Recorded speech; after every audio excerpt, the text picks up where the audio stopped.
Stomach ہے ان کے پاس، اور بھی کوئی بتایا جاتا ہے کہ 3-4 ہزار بلسٹک اس طرح کے میزائل ہیں. پھر انہوں نے حال ہی میں رشیا سے جو S-400 ہے ان کے ڈیفنس کی اس طرح کی اطلاعیں آتی رہی ہیں کہ کچھ سسٹم دفاعی ایئر ڈیفنس کے بھی وہ ہوئے ہیں.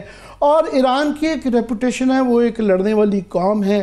سو یہ اگر ایسا ہوتا ہے جو کہ امریکہ اور اسرائیل کے لیے بہت اہم ہے، تو کیا ہوگا؟ تو کیا یہ خطے کی جنگ جو ہے بن جائے گی یا یہ عالمی جنگ بن جائے گی؟ یہ پوری دنیا اس وقت اس مسئلے پہ پریشان ہے. اسرائیل نے اور امریکہ نے اس کے بعد سے یہ معاملہ بند نہیں کیا. کل کے ان میزائلوں کے 180 میزائل کے قریب بتایا جا رہا ہے. انہوں نے اپنی جنگ بندی نہیں رکھی، اس کے اندر کوئی بریک بھی نہیں دی، بلکہ لیبنن کے اندر جو آن گوئنگ جو زمینی جنگ تھی وہ دوبارہ وہ شروع ہے. اور ابھی جو اطلاعیں آ رہی ہیں کہ وہاں پہ جب اسرائیل خود مان رہا ہے، اور BBC سے بھی خبریں چل رہی ہیں کہ 8 اسرائیلی فوجی ہلاک ہو چکے ہوئے ہیں، کچھ خبریں 14 کہہ رہی ہیں. اگر اسرائیل کا اتنا نقصان ہو رہا ہے تو وہاں پہ زمینی جنگ چل رہی ہے. سو یہ ایسکیلیشن ابھی جاری ہے، اور ایران اگر اس کے اندر انوالو ہو جاتا ہے تو پھر یہ ہمارے بارڈر پہ جنگ آ جاتی ہے. مگر بدقسمتی سے یہ ہے کہ ہمارے ہاں اس کو اتنے اس بڑے واقعے کے اوپر اتنی ہم نظریں نہیں رکھی ہوئی. ہم اپنے اندرونی مسائل میں، اپنی مارکٹائی میں پھنسے ہوئے ہیں. بلکہ یہاں تک کہ مجھے تکلیف ہوئی کہ پرائم ٹائم میں اس سے پہلے میڈیا کے اندر بکا دکا چینلوں کے علاوہ کسی نے اس کا زیادہ کوئی ذکر بھی نہیں کیا. خبروں میں چل رہا تھا، مگر ہمارے جو کرنٹ افیئرز کے چینل ہیں جن کے لیے بہت بڑا ایونٹ ہونا چاہیے تھا، لوکل ایونٹس کو اس کے پیرائے میں دیکھنا چاہیے تھا، اس کو اتنی کوئی گھاس نہیں ڈالی گئی. 2-3 چینلز کے علاوہ کسی نے ذکر بھی زیادہ نہیں اس کا کیا. اندرونی لڑائی ہوتی رہی. بات کیا ہوتی رہی ہے کہ جی آج سپریم کورٹ کے اندر جو ہے چیف جسٹس صاحب کو وہاں صورتحال یہ ہے کہ وہ اتنے وہاں پہ پہیے لگے ہوئے ہیں کہ انہوں نے یہ جو ہے نا 63A کی وہ ترمیم کو جو ہے نا ریوائز کرنا ہے. اور حالانکہ بڑے سوال آ رہے ہیں کہ بینچ بھی ٹھیک نہیں ہے، آتھر جج نہیں ہے، اور نوبت یہاں تک آ گئی ہے کہ وکیل صاحب حضرات جو ہے وہ ججوں کو منہ پہ آ کے بےزتی سامنے کر کے چلے گئے، جو کہ بہت بڑا واقعہ ہے. اور سب کو پتا ہے کہ اس کا نتیجہ شاید کافی لوگ اس کی جو تشریح پہلے کی گئی تھی اس سے اختلاف رکھتے تھے کہ ووٹ نہ گنا جائے اگر کوئی منحرف ہوتا ہے تو. مگر اس حالات میں نظر آ رہا ہے کہ اس سے لوگ لوٹے بنائے جائیں گے، تو وہ اس کے بھی کوئی اچھے حالات نہیں ہیں. مگر حکومت پارٹیاں تلی ہوئی ہیں کہ انہوں نے جو مرضی ہو یہ ہر صورت میں یہ ترمیم کرنا ہے، کیونکہ اس سے آئینی کورٹ جڑا ہوا ہے، اس سے جو ہے میڈیا سپریم کورٹ کو کنٹرول کرنا جڑا ہوا ہے. اور آج اس کے میں ہو یہ رہا ہے کہ نواز شریف صاحب سڈنلی بہت عرصے بعد برآمد ہو گئے. وہ اس کے اوپر بات کریں گے عامر صاحب، یہ پولیٹیکل حالات کے اوپر بات کریں گے. ہمارے معزز مہمان بھی ہمارے ساتھ موجود ہیں، کیونکہ اسرائیل اور ایران کے حوالے سے جتنی گفتگو آپ نے کی ہے، تجزیہ آپ نے فراہم کیا ہے، تشویش اس سے بھی کہیں زیادہ ہے. تو کیا حالات و واقعات بن سکتے ہیں پاکستان کے لیے، پورے خطے کے لیے، اگر یہ جنگ طوالت اختیار کر لیتی؟ اس پہ بات کرنے کے لیے ہمارے ساتھ سینئر سیاستدان اور خارجی امور کے ایکسپرٹ ہیں سینیٹر مشاہد حسین سید صاحب، انہوں نے ہمیں جوائن کیا. سر بہت شکریہ آپ کے وقت کے لیے. جی عامر صاحب. شاہ صاحب آپ کی اجازت سے میں صرف السلام علیکم. جی وعلیکم السلام. شاہ صاحب بہت شکریہ آپ کے ہمیں جوائن کرنے کا. میں صرف 2 منٹ جو میں آرگیومنٹ لا رہا تھا کہ اتنا بڑا ایونٹ ہو رہا ہے جو کہ ہمارے ملک کے لیے نہیں ہے، اور ہمارے ملک میں ہمارا میڈیا نے بھی اس کو کوئی پرائم ٹائم میں اس کا کوئی زیادہ ذکر نہیں دیکھا گیا. اور یہاں جو ہماری پولیٹیکل ایلیٹ ہے یا لیڈرشپ ہے اس کا بھی کوئی آج جو اس کا کسی نے بھی ذکر ہی نہیں زیادہ کیا. اس کا بلاول صاحب اپنی وہ آئینی اس کے لیے پوری دنیا کو کنونس کرتے نظر آئے.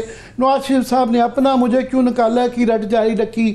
پی ٹی آئی کا یہ تھا کہ آج 3 شہروں میں انہوں نے جلوس نکالے، مناسب لوگ کٹھے کر لیے.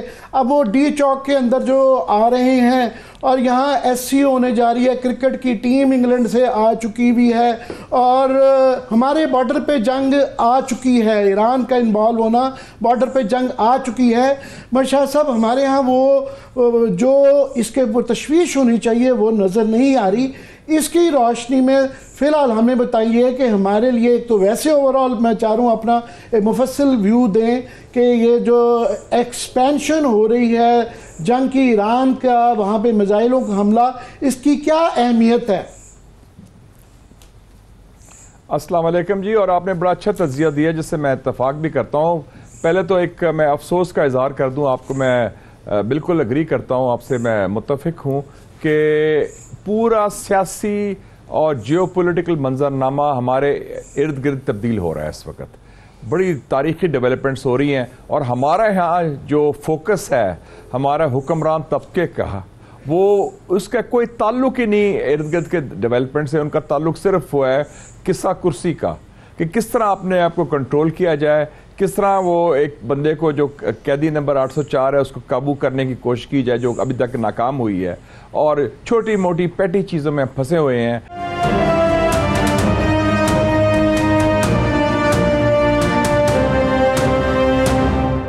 شاہ صاحب آپ نے ابھی فرمایا کہ یہ ایران کو بڑے عرصے سے ٹریپ کرنا چاہ رہے تھے، بالکل صحیح کیا، مگر ایران کے لیے آپشنز بڑی مشکل ہو گئی تھیں کیونکہ اس کے ایلائز بڑے ڈیمورلائز تھے، اور یہ سلسلہ جاری ہی تھا کہ غزہ کے حملے کے بعد سے تسلسل کے ساتھ یہ نہ صرف جاری تھا، ایکسیلریٹ کیا جا رہا تھا، اور حال ہی میں قاسم سلیمانی، پھر اسماعیل ہانیہ، پھر حسن نصر اللہ، وہ فائنل ایک سٹرا تھی، تو وہ بھی پوسچرنگ ان کے لیے بھی بڑی میٹر کرتی ہے، اور یہ شاید ان کے لیے بھی یہ کرنا، اور انہوں نے بڑا ریسٹرکٹڈ کیا ہے ابھی بھی، جیسے میں اپنے ابتدائیے میں ذکر کر رہا تھا کہ انہوں نے ملٹری ٹارگٹس کو کیا ہے، انہوں نے سویلینز کو نہیں کیا، تو یہ ان کے لیے بھی کیا لازمی ہو گیا تھا، اور کیا اب امریکہ کے لیے، کیونکہ یہ ان کی ساکھ کو بہت نقصان پہنچا ہے، ان کا یہ ڈیفنس کا، جس طرح آپ نے ذکر کیا ہے ڈوم کا اور وہ ایرو کا، اور وہ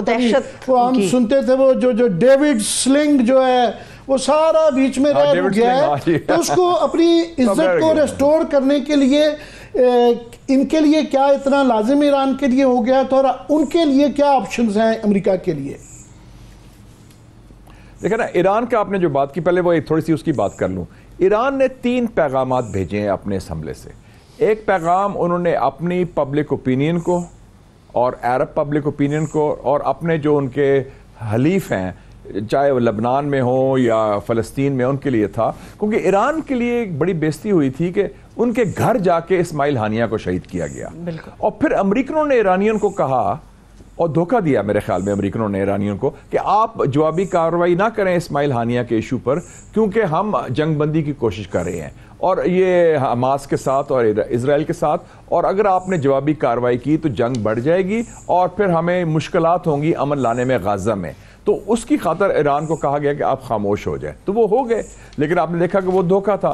دوسرا پیغام ان کا تھا اسرائیل کے لیے، کہ اسرائیل کا تکبر بہت بڑھ گیا تھا، ان کا مطلب تھا کہ ہم آپ کے گھر جا کے جو سب سے امپورٹنٹ ادارہ ہے اسرائیل کا، جو سینٹر آف گریوٹی ہے اسرائیلی اسٹیٹ کا، موساد ہیڈ کوارٹرز جو تل ابیب کے شہر کے اندر ہے، ہم اس کو بھی ہٹ کر سکتے ہیں، جس کو انہوں نے ہٹ کیا ہے، اور آپ کے جو اسٹریٹجک بیسز ہیں ان کو بھی ہٹ کر سکتے ہیں، جس میں F-35 جہاز بھی سنے تباہ ہوئے ہیں، اور وہ اس میں جو یونٹ ہے نا 8200 جنہوں نے وہ ساری کارروائی کی ہے یہ اور انٹیلیجنس کے حوالے سے، اس کے ہیڈ کوارٹرز کو بھی ہٹ کیا۔ تو ایک اسرائیل کو پیغام تھا کہ ہمارے میں ہمت بھی ہے، ہمارے میں صلاحیت بھی ہے، اور تیسرا پیغام امریکہ کے لیے تھا کہ آپ بڑی جنگ کی کوشش نہ کریں، آپ ہمیں اتنا پرووک نہ کریں، لیکن ہم ٹھیک ہے، ہم نہیں چاہتے جنگ، اس وقت ہمیں موقع نہیں ہے، وہ ٹریپ میں نہیں آنا چاہتے، لیکن ہماری بھی مجبوری ہے۔ وہ کہتے ہیں نا فیس سیونگ بھی بڑا ضروری ہے ہمارے کلچر میں، اور وہ ایک ہوتا ہے کہ جی اب بالکل ہی یرک گئے ہیں، پھر وہ ایک امپریشن جا رہا تھا کہ وہ تو لمبے پہ گئے ہیں جی، یرک گئے ہیں، تو وہ ایران کو انہوں نے پھر بھی اٹس اے ریسٹرینڈ، میں نہیں سمجھتا فل فلیج ریٹیلیشن ہے، انہوں نے کوئی انفراسٹرکچر نہیں اٹیک کیا، سیولین ٹارگٹس نہیں اٹیک کیے، صرف ملٹری ٹارگٹس ہیں۔ اگر اب اسرائیل کرتا ہے، ان کے کہہ رہے ہیں کہ رسپانسز کیا ہو سکتے ہیں، ایک تو یہ ہے ان کے 6 نیوکلیئر انسٹالیشنز ہیں، اس پہ اٹیک ہو سکتا ہے، بھی دوسرا ہے آئل کا انفراسٹرکچر ہے، تیل کا جو بیسز ہے ایرانین اکانومی پر، اس پر اٹیک ہو سکتا ہے۔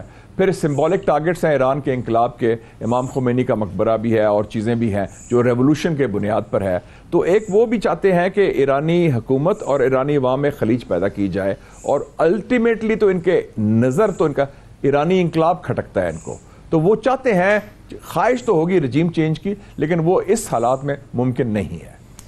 جی بالکل شاہ صاحب، یہ آپ کی بالکل بہت ہی منطقی بات ہے کہ آسان نہیں، مگر یہ سوال ہے بہت بڑا، کیونکہ ایٹ سٹیک ان کے لیے بھی ایک تو کیونکہ اسرائیل کی جو تمام خطے کے اندر دہشت کی علامت، وہ اپنا یہ جو ریپوٹیشن ہے یہ اس کو بھی بچانا چاہتے ہیں، پلس جو ہے ان کا جو ایئر ڈیفنس سسٹم ہے اس کے اندر امریکہ کر ان کی انویسٹمنٹ بڑی زیادہ ہے. انڈیا نے ہمارے برابر میں براک 8 جو ہے تک پہنچ گیا ہے، ان کے ساتھ یہ ایئر ڈیفنس کا جوائنٹ وینچر کیا ہوا ہے، وہ بھی میرے خیال پریشان ہوں گے یہ ڈوم کی تباہی کے بعد اور ایرو سسٹم کے بعد. تو یہ اس کی اپنی کمرشل انٹرسٹ کو، اسٹریٹجک انٹرسٹ کو کرنے کے لیے بہرحال کچھ نہ کچھ تو شاید ان کو، اور انہوں نے دکھایا بھی ہے کہ لیبنن میں زمینی جنگ کو ایکسلریٹ کر کے کہ وہ اسی انٹینٹ پہ، اور ان کی خواہش ہوگی ڈیسیجن کیا اسرائیل کا ہے یا امریکہ کا ہے. دیکھیں نا، پچھلے 1 سال میں $20 ارب انہوں نے اسلحہ دیا ہے. 12 بلین پہلے دیا تھا اور پچھلے ہفتے $8 بلین دیا ہے. تو اس میں پورا بھی ویری کلیئر جو امریکن سیکیورٹی اسٹیبلشمنٹ ہے، ان کا CIA، ان کا پینٹاگون، سارا وہ آرکسٹریٹ کر رہا ہے. اور ویسے بھی انہوں نے مان لیا ہے کہ جو ایرانی میزائل آئے تھے اس کو روکنے میں US نیوی کے انٹرسیپٹرز، وہ USS فورڈ، USS آئزنہاور جو ان کے ایئر کرافٹ کیریئر ہے، اس سے چل پڑے تھے. تو وہ ان کی پوری اس وقت ملی بھگت ہے، کیونکہ اسرائیل کو انہوں نے ایک بچے کی طرح پالا ہے، تیار کیا ہے ان دا اسلامک ہارٹ لینڈ. اس کو انہوں نے اکٹھے، یہ جوائنٹ آپریشن ہے، یہ اکیلا نہیں ہے وہ سارا. اور یہ جو کہتے ہیں نا اسرائیل کا پتہ نہیں ہے، اس وقت بائیڈن وغیرہ میٹر نہیں کرتا، بائیڈن اور کاملا وغیرہ they don't matter. It's the American deep state, American security establishment جو امریکہ کو چلا رہی ہے.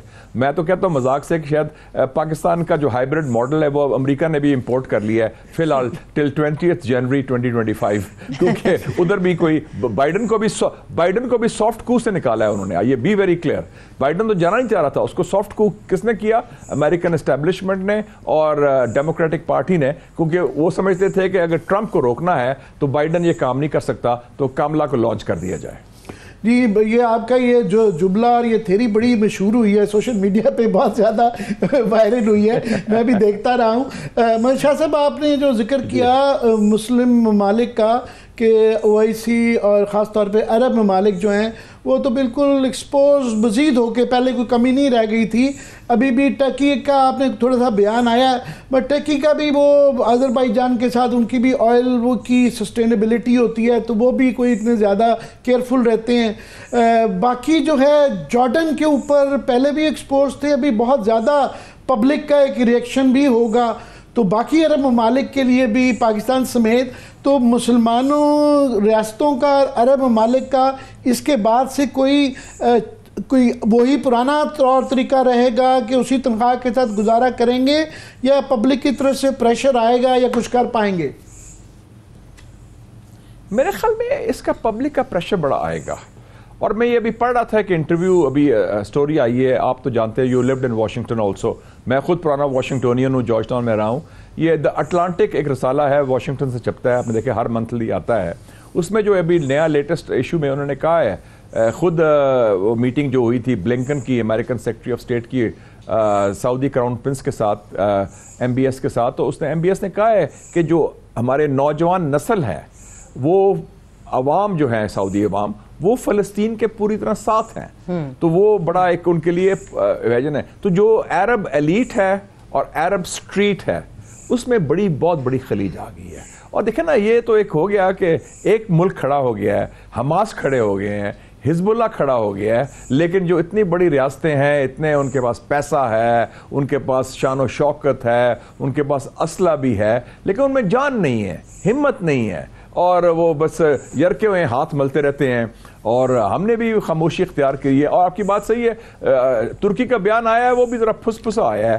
اور میں امید رکھتا ہوں کل وہ انور ابراہیم کی ایک اسپیچ بھی ہے، دا پرائم منسٹر ملیشیا کے آئے ہیں، میں بھی جاؤں گا ادھر، نسٹ میں ہے، ان کو ڈگری مل رہی ہے PhD کی. وہ شاید کوئی دبنگ بات کریں، ان میں ہمت ہے، وہ ہی از اے اسٹرانگ بلیور. لیکن اوور آل مسلم ورلڈ نے بہت ڈس اپوائنٹ کیا، بالکل مزہ نہیں آیا، اور وہ ڈرے ہوئے ہیں، یرکے ہوئے ہیں. جی جی میں اس کو پاکستان کی اس سے لنک کروں گا، پر اس سے پہلے ایک سوال آپ سے ضرور پوچھنا چاہوں گا کہ وہاں پہ جو اس وقت ڈیموکریٹس اور ریپبلکن کی اسرائیل کے حوالے سے 19-20 کی پالیسی کا فرق ہے، مقابلہ ہوتا ہے کون کتنا خوش کرنا چاہ رہا ہے ان کو، تو اس میں اس واقعے کا امریکن الیکشنز کے اوپر کس کو فائدہ ہوگا، ٹرمپ کو یا کیملا ہیرس کو؟ اس کا دیکھیں جی، کیملا ہیرس ہو یا بائیڈن ہو، یہ حکومت میں ہے، ان کے خلاف آلریڈی ایک سینٹیمنٹ بلڈ ہو گیا تھا جو ڈیموکریٹک پارٹی کی لبرل ونگ ہے۔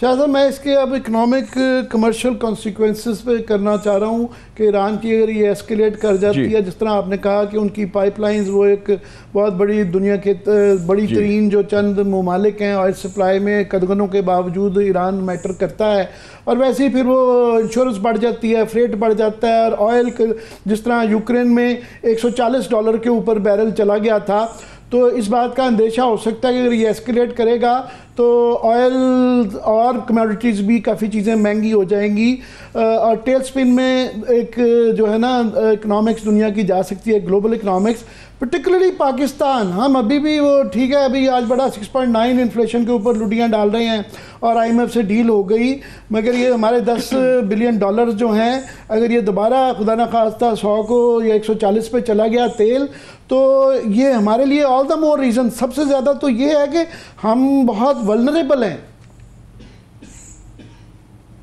دیکھیں جی عامر متین صاحب، یہ تو آپ ICU میں ہیں، IMF کے جانے کا مطلب ہوتا ہے کہ آپ ICU میں ہیں، you are in intensive care unit, آپ بہت شدید بیمار ہیں، آپ کو ذرا وہ اینٹی بایوٹکس دے کے تھوڑا سا اس کو بٹھا رہے ہیں، سنبھل رہے ہیں۔ اصل بات یہ ہے کہ پاکستان میں نہ بحالی ہوئی ہے ہوپ کی، امید کی، نہ بحالی ہوئی ہے معیشت کی۔ آپ اپنے انویسٹرز دیکھ لیں، یہ ڈان کی خبر کیا ہے؟ ڈان یہ کہتا ہے، ڈان اخبار کی بات کر رہا ہوں میں، کہ پچھلے 2 سالوں میں 22,000 پاکستانی نے $11 ارب کی انویسٹمنٹ دبئی میں کی ہے، اور پچھلے سال 8,000 پاکستانیوں نے کمپنی رجسٹر کرائی ہے، پاکستان میں نہیں، دبئی میں۔ جی تو آپ کا اپنا انویسٹر جو ہے وہ بھاگ رہا ہے باہر، تو آپ باہر باقی کہاں سے آپ کی انویسٹمنٹ آئے گی؟ You have not been able to revive hope, you have not been able to revive the economy, you have not been able to revive the credibility۔ یہ تو آپ تکا شاہی چل رہا ہے، وہ آپ کو پش کری جا رہے ہیں، they are keeping you afloat۔ اس سے کوئی بنیادی فرق لوگوں کے لیونگ سٹینڈرڈز میں نہیں ہوگا، اور جو ایک کرائسس آنے والا ہے، اگر یہ وار بڑھتی ہے، ایرانی آئل سپلائز بند ہو گئے، تو جو پرائس ہے آئل کی وہ کیا ہو جائے گی؟ آپ کا تو امپورٹ بل ہی تباہی کی طرف جائے گا۔ ویسے بھی آپ رول اوور پر ڈیپینڈ کریں 3 ممالک پر، چائنا، سعودی عربیہ، UAE، چائنا کا لائنس شیئر ہے اس میں بائی دا وے۔ تو آپ کا تو ہمارا تو بہت اکنامک پروسیس بھی، اور پھر دوسری اگر نیکسٹ ڈور جنگ آ جاتی ہے ایران کے ساتھ، تو یو کی ناٹ ریمین ان افیکٹڈ، اس کے نتائج کانسیکوینسز آپ کے ساتھ ہوں گے، کیونکہ افغانستان کی جنگ کے نتائج پاکستان پر نہیں پڑے، ابھی تک پڑ رہے ہیں افغانستان کی جنگ میں۔ تو یہ تو ایران کی تو جنگ بڑی ڈیفرنٹ لیول کی ہے، گو کہ اس وقت پاکستان مڈل ایسٹ کے جو کرائسس ہے سچویشن میں ہم سٹیک ہولڈر نہیں ہیں ڈائریکٹلی، وہ ایران ہے، اسرائیل ہے اور امریکہ ہے، ہم اس طرح نہیں ہیں۔ اور ویسے بھی ہمارا تھوڑا سا محتاط رویہ ہے، جیسے ابھی 24 گھنٹے ہو گئے ہم نے کوئی بیان ہی نہیں دیا اس ایشو پر کہ کیا آپ کا رد عمل ہے، یا کوئی بات بھی کریں یا کوئی موقف بھی اختیار کریں۔ مجھے وہ یاد آ گیا جب بن لادن کا آپریشن ہوا تھا 1 مئی 2011 کو، اس وقت بھی 24 گھنٹے ہمارا بالکل خاموشی تھی، اور پتہ نہیں تھا کہ ہم کیا موقف اختیار کریں۔ یہ بھی بڑی عجیب سی بات ہے کہ اتنی بڑے امپورٹنٹ مسلمان ملک ہے، ہمسایہ ملک ہیں ان کے، ہمارا کچھ موقف تو ہونا چاہیے۔ ہم UN سیکرٹری جنرل میں داد دیتا ہوں، وہ UN سیکرٹری جنرل گوٹریس میں جان ہے، اس نے کہا کہ نہیں، there is a context کہ اسرائیل غلط کر رہا ہے، اس میں اتنی جان ہے، اس کو کہہ دیا اسرائیل نے کہ پرسونا نون گریٹا، اور ہم ہیں کہ ہم کہتے ہیں وہ فلانا ناراض ہو جائے گا، فلانا ناراض ہو جائے گا۔ یہ ہمارا مجھے بن لادن والا یاد آ گیا، متین صاحب آپ پالیسی نہیں بنا سکتے۔ مجھے بن لادن والا یاد آ گیا، ہمیں یہ نہیں سمجھ آ رہا تھا کہ ہم نے کریڈٹ لینا ہے کہ امریکہ کے ساتھ مل کے وہ حملہ کروایا ہے، یا پروٹیسٹ کرنی ہے کہ ہمارے ملک کی جو ہے ایئر اسپیس وائلیٹ کرنی ہے۔ آپ کا ایک اور بہت زیادہ بڑے عرصے سے آپ یہ کہتے آ رہے ہیں کہ یہاں پہ ایک 8 فروری کے بعد سے ایک ہیلنگ ٹچ آنا چاہیے، ریئلٹیز بدل گئی ہیں، مگر آپ کی یہ ایک بڑی کانسٹنٹ اپیلز کے باوجود اور بھی آپ جیسے کچھ لوگ کہتے ہیں یہ مگر یہ سنی نہیں جاتی. مگر ان حالات میں جس طرح آپ نے یہ اکنامک کرائسس جو ہو سکتا ہے یا خطے میں بارڈر پہ ہمارے ایران اگر انوالو ہو گیا ہے تو یہ جنگ بڑھتی ہے, تو ایسے موقع پہ تو وہ یہاں مگر وہ نظر نہیں انفارچونیٹلی آ رہا. اور یہاں پہ ایس سی او کی میٹنگ ہونے والی ہے 14-15 کو اور یہاں جلسے جلوس کا ماحول ہے اور نہ گورنمنٹ کی طرف سے کوئی جسچر آ رہا ہے نہ وہ اسٹیبلشمنٹ کی طرف سے آ رہا ہے کہ پوسٹ پون ہی کر دی جائے یہ آئینی ترمیم جو ہے کہ جناب جو کچھ آپ نے کرنا ہے جاری رہے. مگر وقتی طور پہ کوئی اگر کہہ دیا جائے کہ جناب 1 مہینہ ہم ٹھہر جاتے ہیں تو آپ بھی کوئی کوشش بھی نہیں ہو رہی, بلکہ روز کے جو بیان بازی ہے وہ اور پرووک کرنے کی ہے کہ ملٹری کوڈ بنا کے ٹانگ دیں گے. کیا کیا جائے؟ دیکھیں جی بات یہ ہے عامر متین صاحب, آپ بھی پاکستان میں رہے ہیں, ہم بھی رہے ہیں. Pakistan is not Egypt. Pakistan کوئی عرب ملک نہیں ہے اس طرح. ہمارے ہاں ایک کلچر آف ریزسٹنس ہے, کلچر آف ڈیفائنس ہے, ہمارے ڈی این اے میں ہے ڈیموکریسی. پاکستان پیدا ہی ہوا تھا قائد اعظم کی قیادت میں through a political process ballot box میں. ادھر آپ سمجھیں کہ جی چڑی نہیں پھڑکے گی, راتوں رات ہم یہ کر دیں گے, 20% آئین تبدیل کر دیں گے خاموشی کے ساتھ اور اس طرح ڈرا ڈو گئی. وہ اس طرح کام نہیں چلتا. آپ کے جوڈیشری جو ہے آپ کے ایک امریکن کہتے تھے نا, آپ امریکہ میں رہے ہیں, اف اٹ اینٹ بروک ڈونٹ فکس اٹ. اگر خراب نہیں ہے سسٹم تو اس کو نہ چھیڑو. ہمارا اچھا پلا جوڈیشل سسٹم چل رہا ہے, 25 سالوں سے سسٹم چل رہا ہے, اسموتھلی چل رہا ہے. جو سینئر موسٹ ہے ہی ٹیکس اوور ایز دیٹ. اب ہم نے ضرور پنگا لینا ہے کیونکہ اصل ایشو ہے کہ قیدی نمبر 804 آپ سے قابو نہیں آ رہا, اس کو آپ پولیٹیکلی ہینڈل نہیں کر رہے. وہ سسٹم نے 8 فروری کا الیکشن بھی اس کی کریڈیبلٹی کوئی نہیں ہے, فارم 47. تو سارا جو سسٹم ہے اس کی فاؤنڈیشن بہت شیکی ہے. اور آپ نے دیکھ لیا کہ اکانومی کی آپ بات کرتے ہیں, حسینہ واجد کے زمانے میں economy was doing very well in Bangladesh. Bangladesh میں economy was the best. Pakistan میں ایوب خان کے زمانے میں اکانومی واز دا بیسٹ. لیکن ایشو از مینلی پالیٹکس, سیاسی. عوام جو ہوتی ہے نا, ان کی ایک یرننگ ہوتی ہے, ان کی آواز ہوتی ہے, ان کے خواہشات ہوتے ہیں, ان کے جذبات ہوتے ہیں. وہ آپ معیشت کے ساتھ اس طرح نہیں کہ بڑی اچھی معیشت جا رہی ہے. ایوب خان صاحب کے زمانے میں بڑی ترقی ہوئی تھی پاکستان میں معیشت کی. حسینہ واجد کے زمانے میں بڑی ترقی ہوئی تھی. لوگ کہتے تھے بنگلہ دیش ماڈل آ گیا, کیا ترقی کی. بنگلہ دیش was leading in South Asia, لیکن لوگوں نے اس کو نکال کے باہر مارا, ریوولٹ کر دیا اس کے خلاف.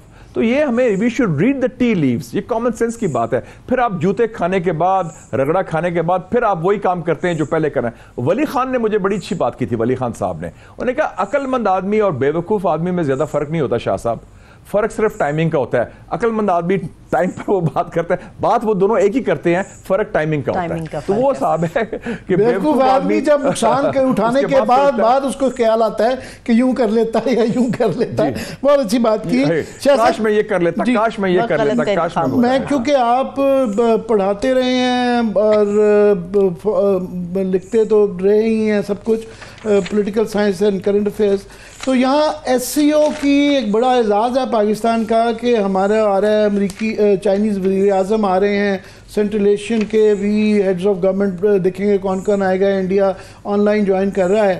مگر اس کی ہی اتنی سگنیفیکنس ہے اور ہونی چاہیے کہ اس کے ذریعے مگر کوئی وہ وہاں پہ کانسٹیٹیوشن جو ہے نا ہال وہ ٹھیک کرایا جا رہا ہے, پینٹ سینٹ ہو رہا ہے, مگر اس کے علاوہ کوئی تیاری نہیں آ رہی کہ کوئی سیاسی ماحول بھی ایسا بنا لیا جائے کہ اس ایونٹ کا ہم کریڈٹ بھی لے لیں, فائدہ بھی اٹھا لیں اور دنیا کو تھوڑا سا بہتر اپنا امیج کر سکیں. اب دیکھ رہے ہیں, میں پچھلے ہفتے ماسکو میں تھا, میں بھی کل ہی ماسکو سے آیا ہوں. برکس کی کانفرنس ہو رہی تھی, اس میں نے پاکستان کی نمائندگی کی ایز مشاہد حسین. مجھے پرسنلی بنایا تھا رشین گورنمنٹ نے اور چائنیز گورنمنٹ نے, اور میری کی نوٹ سپیچ بھی تھی. حالانکہ پاکستان ممبر نہیں ہے, انڈیا بھی تھا, ادھر مصر بھی تھا, یو اے ای بھی تھا, اور Brazil, South Africa, China, Russia وغیرہ. تو یہ بڑے امپورٹنٹ آرگنائزیشنز ہیں. تو مجھے امید ہے کہ اگر یہ کچھ حالات ٹھیک کر لے, کیونکہ یہ نہ ہو کہ جیسے شی جن پنگ نے پاکستان آنا تھا تو وہ دھرنا اس وقت تھا تو اس کو وزٹ پوسٹ پون کرنا پڑا. آپ کو یاد ہوگا ستمبر 2014 کی بات کر رہا ہوں میں. پھر وہ دورہ ان کا اپریل 2015 میں ہوا. تو اب یہ بھی اب 15-16 اکتوبر کی بات ہے اور آج ہم 2 ہفتے کے بعد سارا کچھ ہونا ہے. اور اس وقت دھرنے کی بات ہو رہی ہے, آج ڈیمونسٹریشن تھا وکلا کا کانسٹیٹیوشن ایونیو میں, سارا سسٹم ہلا ہوا ہے آپ کا. تو اس وقت ضرورت ہے, حکومت کو چاہیے بڑے دل کے ساتھ, بڑے دماغ کے ساتھ, سنجیدگی سے آپ سچویشن کو کام ڈاؤن کریں. بہت بہت شکریہ شاہ صاحب, بہت بہت شکریہ آپ کے وقت دینے کا, بہت زیادہ ہمیشہ ہی ایجوکیٹو ہوتی ہے آپ سے بات کر کے. تھینک سو مچ. سینیٹر مشاہد حسین سید صاحب ہمارے ساتھ موجود ہیں. تھینک یو سو مچ. دیکھنے والوں کو شکریہ. اجازت دیجیے, اپنا خیال رکھیے. خدا حافظ.